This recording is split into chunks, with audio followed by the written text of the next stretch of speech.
Voltamos agora com o nosso segundo bloco da aula sobre agravo de instrumento. No primeiro bloco nós dedicamos ele praticamente a analisar o artigo 1015, as suas especificidades, a posição do STJ em relação ao agravo de instrumento, que tem uma posição muito importante, da taxatividade mitigada do rol do artigo 1015, ok? Tome muito cuidado com essas duas decisões que eu coloquei para vocês. O RESP 1.704.520 de Mato Grosso e 1.696.396 de Mato Grosso também. Muito importante esses dois RESPs em relação a essa taxatividade mitigada que nós temos. Perfeito? Então vamos trazer alguns aspectos mais práticos em relação ao agravo. Prazo do agravo, a gente já sabe, 15 dias, artigo 1003, parágrafo 5º do CPC. Excetuando embargos de declaração, todos os demais recursos têm um prazo de 15 dias. Ok? E o código vai trazer um rol de peças obrigatórias e peças facultativas. E alguns doutrinadores, eu concordo também, nós temos as chamadas peças essenciais que não estão nesse rol. Vamos entender o que seria isso. Quais são as peças obrigatórias? O próprio artigo 1017 traz isso. Por que ele vai trazer isso? Agravo de instrumento, essa nomenclatura traz, ela necessita do instrumento. Como você faz o protocolo diretamente no tribunal, o tribunal não vai ter acesso, em regra, ao processo originário. Claro, se for eletrônico vai ser um pouco diferente, daqui a pouco a gente vai abordar. Pensando no processo físico. O processo físico está tramitando na vara. Você vai lá no tribunal e interpõe um recurso de agravo de instrumento. O processo está caminhando normalmente e o agravo está lá no tribunal para ser analisado. Então o desembargador não vai ter acesso ao processo primeiro grau que está tramitando. Então por isso que tem o nome agravo de instrumento, que além das suas razões, você vai ter que instrumentalizar o recurso. Você vai ter que trazer peças importantes para dar condições dos desembargadores analisarem o seu recurso de agravo. Perfeito?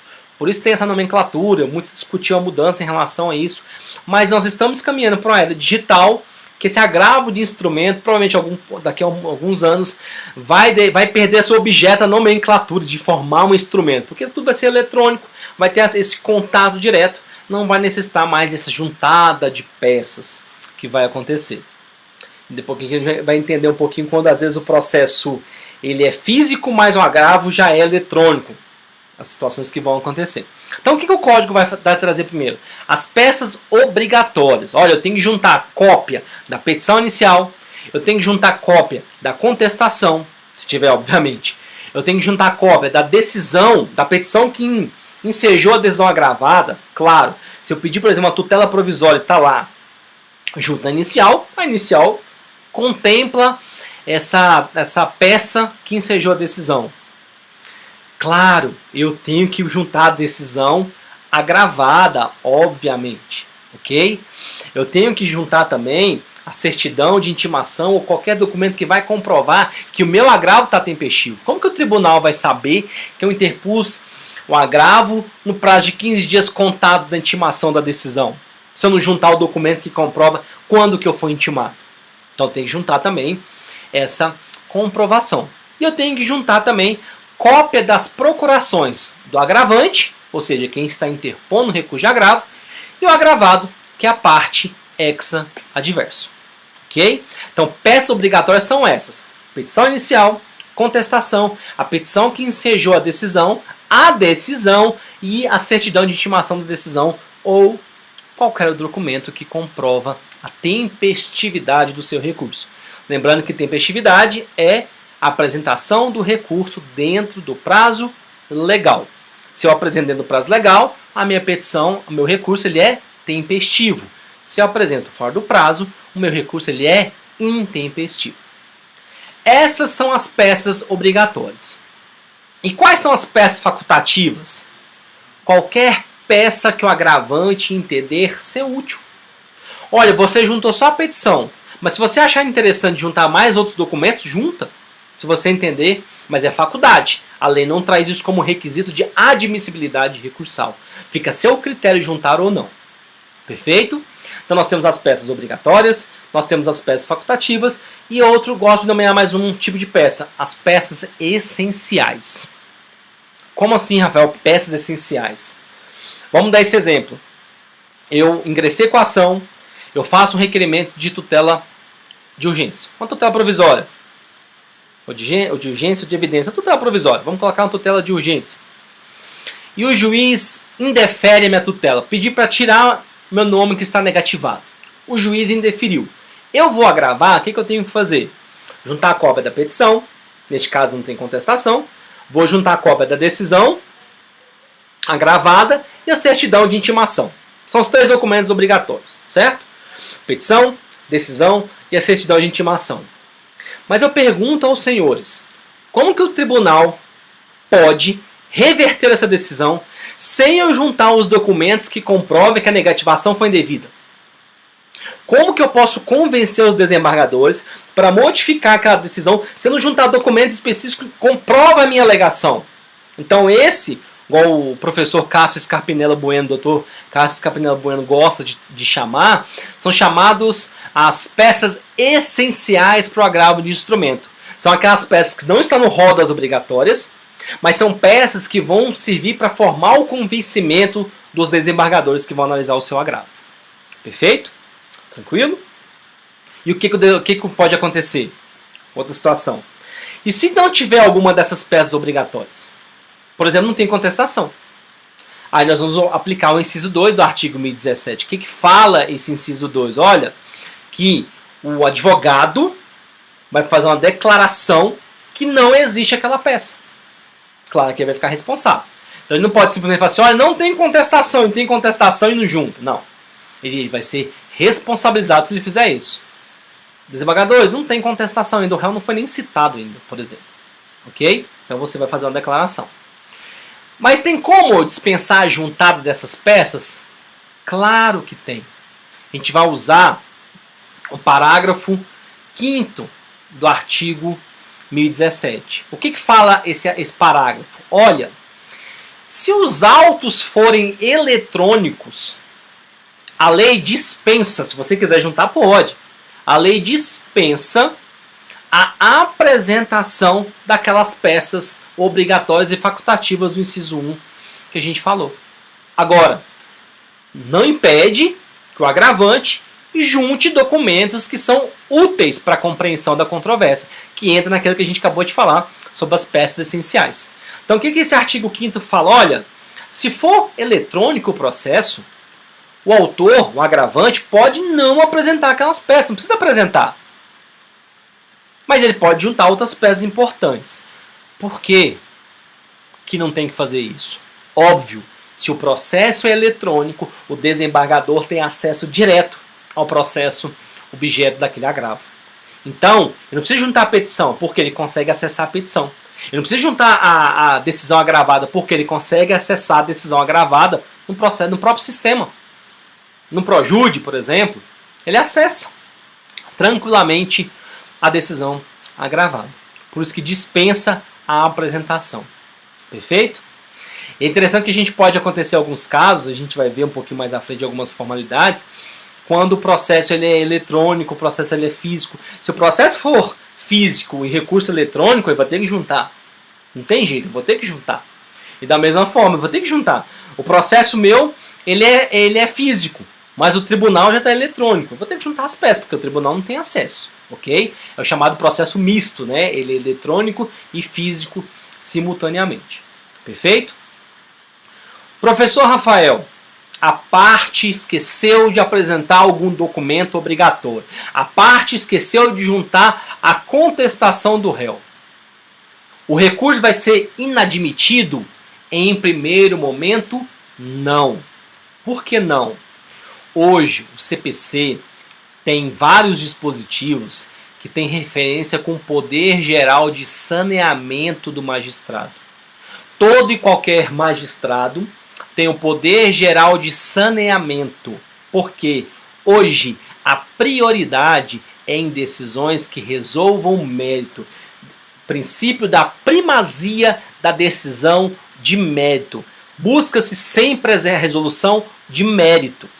Então, o que o código fala? Olha, toda vez que for possível, e vocês podem extrair isso do artigo 317 do CPC, toda vez que for possível, o juiz, o julgador, vai providenciar o saneamento de um vício que é sanável, obviamente.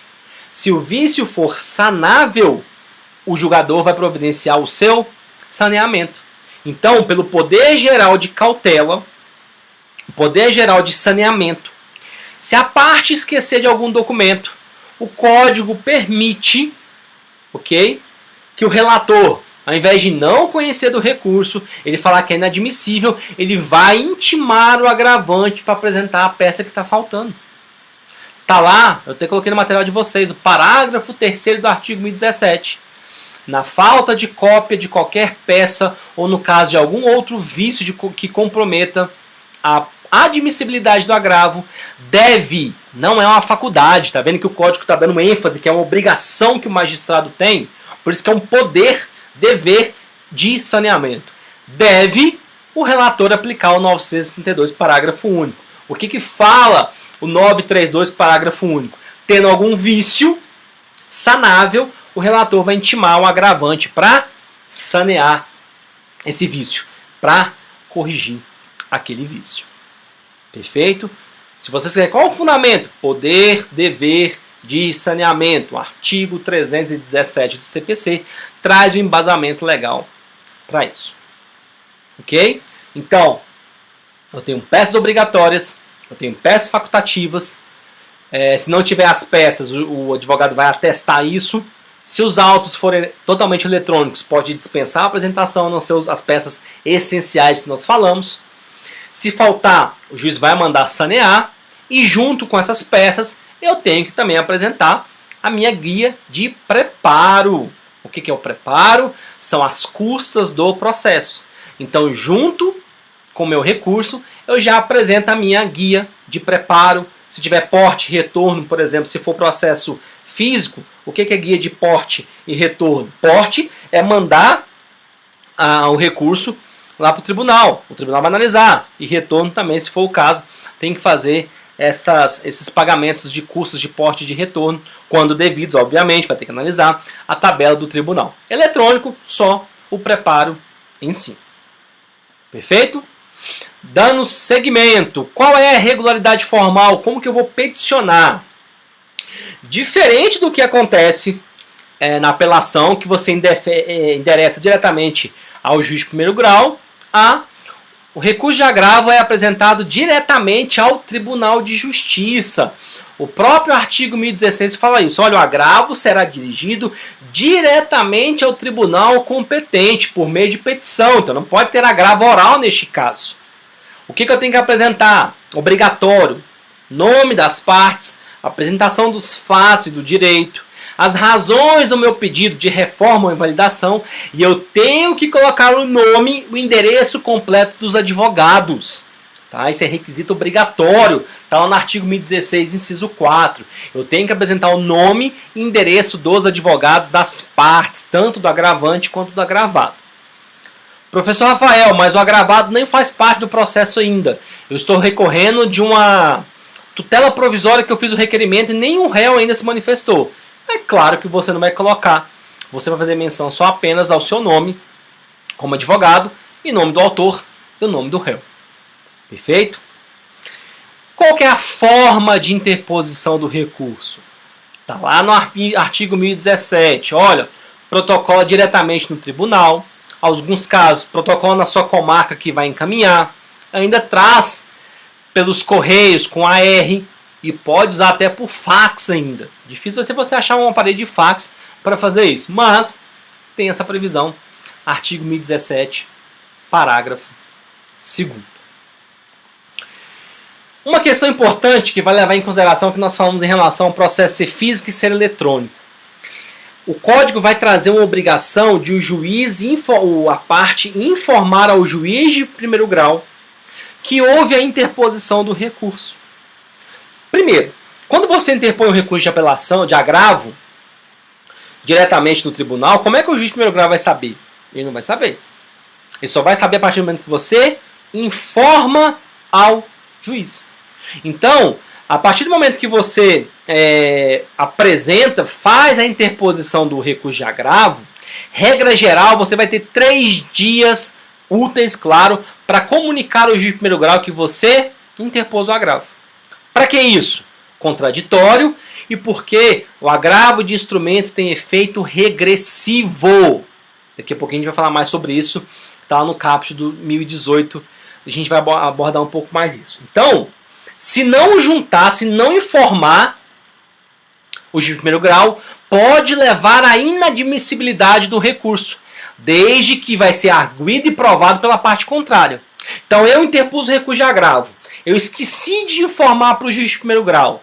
O meu recurso pode ser inadmitido, desde que a parte contrária comunique ao juiz que eu esqueci de fazer isso e prove que eu esqueci de fazer isso. Então eu tenho que arguir e provar que eu não fiz isso. Então vamos analisar algumas questões importantes desse artigo 1018. Está lá o caput. O agravante poderá requerer juntada aos autos do processo de cópia da petição de agravo de instrumento, do comprovante de sua interposição e da relação dos documentos que instruíram o recurso. Parágrafo 1º.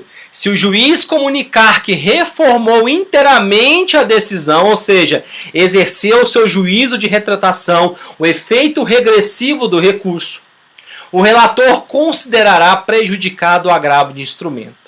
Tá vendo? O parágrafo 1º fala expressamente sobre o juízo de retratação, o efeito regressivo do recurso. Ele poder se retratar, ele poder voltar atrás na sua decisão.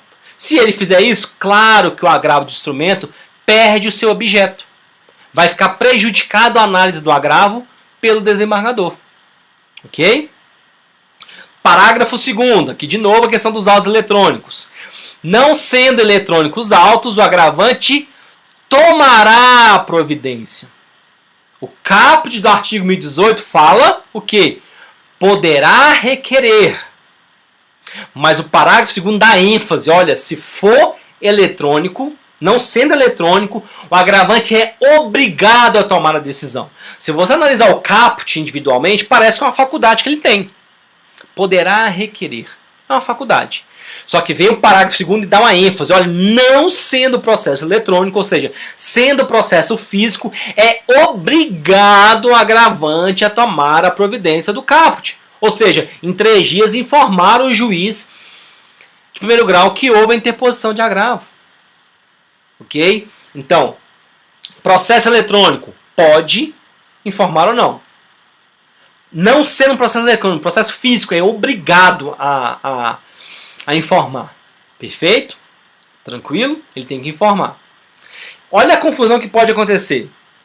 Se o processo for físico e o tribunal for eletrônico, olha que loucura.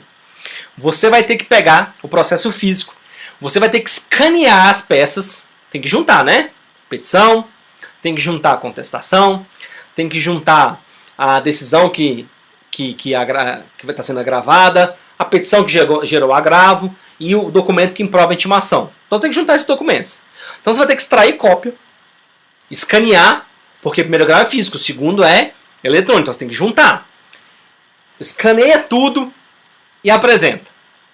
Apresentou, aí você vai ter que imprimir o seu agravo, imprimir o comprovante de protocolo e juntar no processo físico. Então quando o processo é misto, ele é processo físico e eletrônico, pode acontecer essa questão curiosa. Então primeiro o processo é físico, você vai ter que extrair cópia, escanear, digitalizar aquilo ali para encaminhar para o tribunal e depois que você interpõe, você vai ter que imprimir e juntar no processo principal. Isso pode acontecer. Perfeito? E o parágrafo 3º, para a gente fechar essa parte em relação à comunicação, se não juntar, a gente acabou de falar, vai ter que ser arguido e provado pelo agravante para importar na inadmissibilidade do recurso. Então eu esqueci, processo é físico, eu esqueci de informar. O agravado informa que eu esqueci e o agravado vem e vai trazer essa arguição para o juiz. Neste caso, meu recurso vai ser inadmitido. Por quê? Porque eu esqueci de fazer essa comunicação. Perfeito? Está lá um agravo interposto. O que pode acontecer? Quais são os atos que podem acontecer? Como que o relator vai atuar? Primeiro caso que pode acontecer. O relator pode proferir julgamento monocrático, uma decisão monocrática. Aonde eu vou achar fundamento para isso, Rafael? Caput do artigo 1019. Tá lá, o que falou o caput? Olha, assim que o tribunal receber o agravo, a sua distribuição vai ser imediata. Então manda pro relator. E se não for caso das hipóteses do artigo 932, inciso 3 e 4. Vamos parar aqui primeiro. Então, o que está falando? Recebe o agravo, distribui para o desembargador. O que ele pode fazer? Proferir decisão monocrática, se enquadrar no artigo 932, incisos 3 e 4.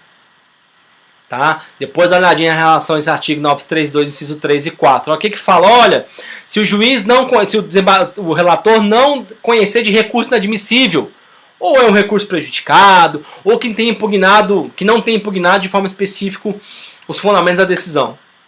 Inciso 3. E está lá o inciso 4, fala, olha, quando negar provimento, o recurso que for contrário, ele vai negar provimento contrário à súmula do STF e do STJ, do tribunal local, acórdão proferido pelo STF e STJ em julgamentos repetitivos, ou entendimento firmado em IRDR e AC, incidente de resolução de demandas repetitivas ou incidente de assunção de competência. Então, o juiz pode não conhecer o relator de forma monocrática, ele pode não conhecer do recurso inadmissível, ou prejudicado, ou que não tem impugnado especialmente, ou já pode negar provimento, se enquadrar naquelas hipóteses do inciso 4. Contrariar a súmula do STF e do STJ do tribunal local, contrariar súmula, acórdão proferido pelo STF e STJ em recursos repetitivos, ou entendimentos firmados no IRDR e no IAC. Incidente de resolução de demandas repetitivas e incidente de assunção de competência. Então, o agravo chegou na mão do relator, ele pode decidir monocraticamente nessas duas hipóteses. Artigo 9323 ou 9324. Então, a primeira atuação dele é monocraticamente. Ou, se não for o caso 932, 3 e 4, ele no prazo de 5 dias, o que ele pode primeiro fazer? Ele pode conceder o efeito suspensivo ao agravo, se não for ao agravo, ou ele já pode deferir uma antecipação de tutela. E aqui o termo antecipação de tutela faz remissão ao código antigo que usava essa expressão. O novo código não traz antecipação de tutela. Então tá lá. Qual que é a regra geral? A regra é que o agravo não tem efeito suspensivo. O agravo não tem efeito suspensivo em regra. Mas eu posso pedir desde que eu preencha os requisitos do artigo 995, parágrafo único. Que eu tenho que fazer uma leitura do 995, parágrafo único, com o artigo 1012, parágrafo 4º. Se eu preencher aqueles requisitos, demonstrar a urgência ou a evidência, lembra que nós falamos na aula de apelação? Se eu demonstrar a urgência, olha, alta probabilidade e não posso esperar o desígnio do processo. Se a gente pegar por analogia as tutelas provisórias, é a mesma coisa.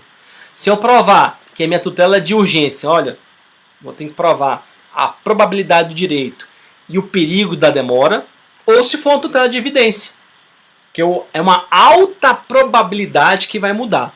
Eu posso pedir o quê? O efeito suspensivo. Então o juiz já pode deferir em sede de antecipação de tutela, ele já pode deferir total ou parcialmente a pretensão recursal. É o que eles chamam de efeito ativo do agravo. Então o relator chegou lá, o juiz não me concedeu a tutela provisória, em primeiro grau, mas eu peço no meu recurso, o juiz olha e fala assim, mas está pago a conta do Rafael, é motivo plausível para retirar o nome dele. Ele já faz o quê? Retira o nome.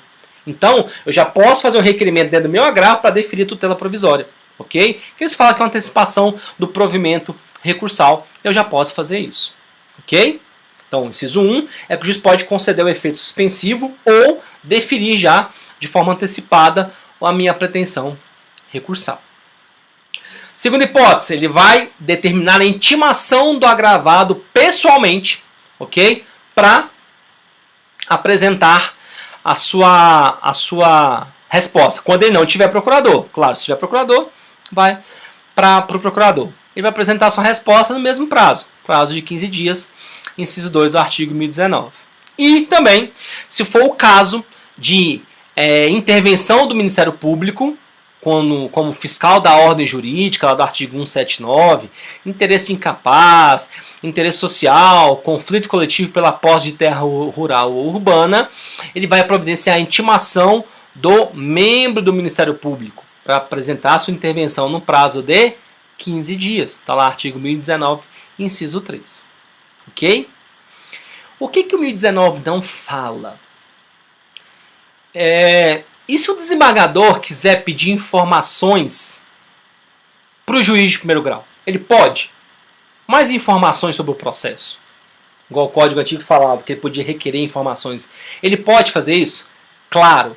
Em que pese o artigo 1019 não trazer de forma expressa, não trazer uma referência de forma expressa, se ele quiser, se o desembargador quiser, ele pode determinar a oitiva do magistrado de primeira instância. Não é obrigatório, não tem um caráter obrigatório, mas se o desembargador entender se é necessário, ele pode pedir sim a oitiva do juiz de primeiro grau. Perfeito? Tranquilo? Então essas são as hipóteses do artigo 1019. E, para a gente já finalizar a parte do agravo, data para julgamento. Olha, o relator vai solicitar uma data com prazo não inferior a 1 ano da intimação do agravado. Tá? Não, prazo não superior a 1 ano, perdão. Então, o agravado foi intimado, a partir dessa intimação, até 1 ano para ser julgado. Não inferior, esse é um agravo muito demorado, né? Então, não inferior. E a questão da sustentação oral? Pode ser feito sustentação oral? Pode. Se você pegar o artigo 937, inciso 3, fala que nos casos de, até coloquei no material de vocês, no agravo de instrumento que foi interposto em face de uma decisão interlocutória que verse sobre tutelas provisórias, e aqui ele fica até redundante, de urgência ou de evidência, né? Quis dizer que em qualquer dos dois casos, se for de urgência ou de evidência, cabe a realização de sustentação oral. Então, se você interpõe agravo de instrumento com base no artigo 1015, inciso 1 do CPC, o advogado pode fazer sustentação oral perante o órgão julgador. Qual que é o grande questionamento que é feito? Em relação ao julgamento parcial de mérito, o artigo 356, parágrafo 5º, que é uma decisão interlocutória de mérito, que a gente falou, olha, o dano material está apto para ser julgado, o juiz julga, mas o processo vai continuar em relação ao dano moral. E no caso de julgamento parcial de mérito, que a meu ver seria um caso mais grave do que a própria tutela, por exemplo, o legislador foi omisso. O legislador não traz referência alguma para a sustentação oral neste caso. Só que existem alguns tribunais que trazem essa previsão de sustentação oral nessa hipótese. Ou eles vão trazer através de previsão regimental, ou alguns tribunais aceitam mesmo que não expressamente. Posso citar para vocês que, por exemplo, o Tribunal de Justiça do Estado de Goiás e o Tribunal de Justiça do Estado do Paraná, eles trazem em seu regimento a previsão da realização de sustentação oral no caso de decisão parcial de mérito. Então, TJGO e TJPR traz de forma expressa em seu regimento essa possibilidade. Mas a lei fala alguma coisa? Não. Legalmente não cabe sustentação oral contra tutelas provisórias de decisão parcial de mérito, com base no artigo 1015.2. Porém, alguns tribunais aceitam essa sustentação oral, especialmente do Paraná e de Goiás, trazem de forma expressa em seu regimento. Perfeito? Então, o tribunal, o recurso de agravo, não traz mais nenhuma especificidade tão importante que a gente precisa analisar. Então, aqui a gente já vai finalizando a nossa aula sobre agravo de instrumento. Tome muito cuidado com o rol do agravo de instrumento, a questão do verbo de versar sobre o tipo de decisão. Perfeito? Essa questão de comunicação, se for processo físico ou eletrônico. Então, a gente finaliza a nossa aula de agravo de instrumento. Eu quero agradecer a audiência de vocês, por vocês terem ficado até aqui. Aguardem, próximas aulas serão publicadas, estarão disponíveis para vocês. Eu quero novamente deixar os meus contatos e quero pedir novamente para vocês, sigam o canal, curtem, compartilhem, ativem a notificação que toda semana vai estar saindo vídeos novos para vocês e aguardo vocês até a próxima. Um forte abraço e até mais.